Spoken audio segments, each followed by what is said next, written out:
நம்ம நீங்க வீட்லயே செஞ்சு பார்க்க போறோம். இந்த வாரம் ஃபுல்லாவே 90 கிட்ஸ் மிட்டாய் தான் வரும். எல்லாருமே வீடியோ பாருங்க, வீடியோக்கு சப்போர்ட் பண்ணுங்க. இன்னைக்கு நம்ம ஃபர்ஸ்ட் நாளா என்ன பார்க்க போறோம்னா கடலை மிட்டாய் தான் பார்க்க போறோம். வாங்க அதை எப்படி செய்யலாம்னு பார்க்கலாம். இப்போ நம்ம ஸ்டவ் ஆன் பண்ணி கடாய் வச்சுக்கலாம்.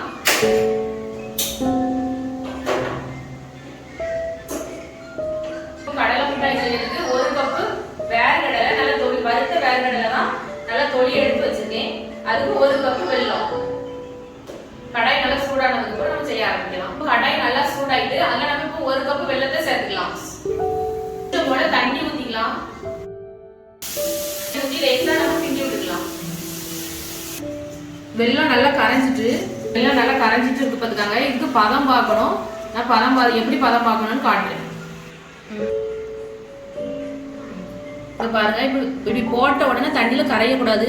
இப்படி ரவுண்டா இப்படி இருக்கணும். இதான் நல்ல பதம். பார்த்தா நமக்கு முழுசா கிடைக்கும். சில ஃபர்ஸ்ட் நம்ம போட்டோம்னா அப்படி கரைஞ்சிரும். அந்த கரையிற பக்கம் வரக்கூடாது. இதான் பக்குவம். இப்போ நம்ம 1 கப் வேர்க்கடலையை சேர்த்துடலாம். சேர்த்து நல்லா மிக்ஸ் பண்ணிக்கலாம்.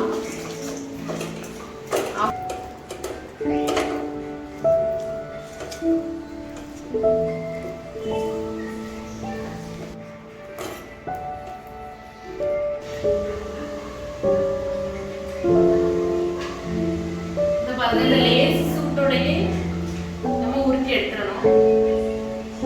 இந்த மாதிரி உருட்டி எடுத்துடணும். சூடு ஆறதுக்கு முன்னாடியே நம்ம லேஸ் சூட்லயே உருட்டி எடுத்துடணும். இல்லைனாக்கி சூடு ஆறினாக்கி உருட்ட முடியாது. அப்பதான் நமக்கு நல்ல உருண்டை கிடைக்கும். இந்த மாதிரி நல்லா ஒவ்வொன்றும் ஈவனா நல்லா உருட்டி எல்லாத்தையுமே உருட்டி எடுத்தாச்சு. பாருங்க, பார்க்க எவ்வளவு கலர்ஃபுல்லா இருக்குன்னு. நம்மளுக்கு 1 கப்பு கடலைக்கு 12 மிட்டாய் கிடைச்சிருக்கு. 12 உருண்டை கிடைச்சிருக்கு.